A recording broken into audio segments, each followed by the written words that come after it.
Google partners with Sony and Intel to launch Google TV.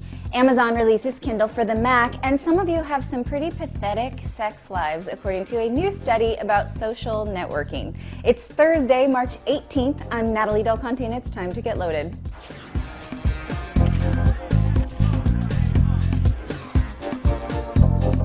Google, Intel, and Sony are working together on something called Google TV. It's meant to bring the web into your living room through your existing TV and set-top box. So Sony would be the hardware or the box, Intel would make the chip that runs it, and Google will be the software. Logitech is also on board to handle the remote control or the wireless peripherals like the keyboard or the speakers.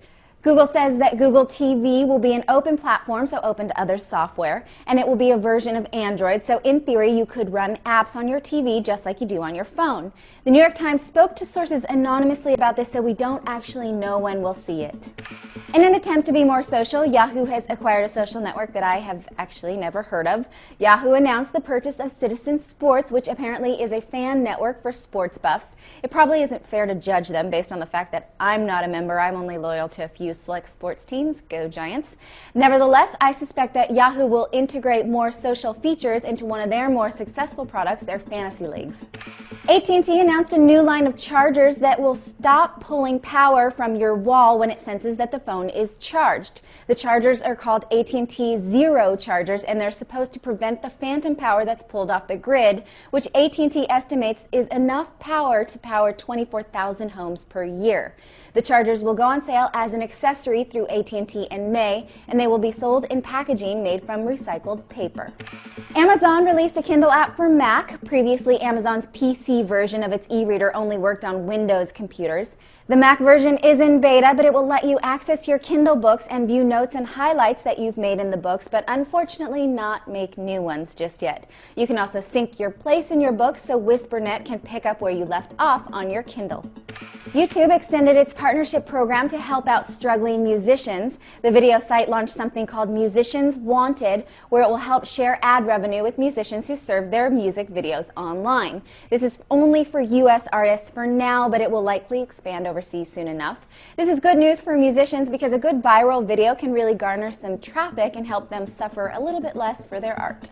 Sprint announced that it too will carry the Nexus One, the famous Google phone. This will run on Sprint's CDMA network, which is similar to Verizon's network. We don't know when, we just know that it will be soon. We've reported this before, but I just want to give you the update. Sprint is said to be launching the first WiMAX phone at the CTIA wireless show that starts on Monday. This will be a 4G phone made by HTC. The code name for this phone is Supersonic for now. We'll have lots of CTIA coverage for you next week from our own mobile phone reviewers, so stay tuned to CNET. A new study about social networking behavior says a lot about the intimate lives of people on the internet. According to a study by Retrievo, 1 in 14 respondents admitted that they will read and respond to a message over Facebook or Twitter, even during sex. This number jumps to 1 in 10 for people under 25. I'm sorry, during sex? How boring can it be that your social networking is more important? Further, 1 in 3 will take a message during a meal, which is a pet peeve of mine, people who use their gadgets at the dinner table. This is just sad, people. I hope you aren't having a meal with someone right now while you're watching our show or doing the other thing that we talked about.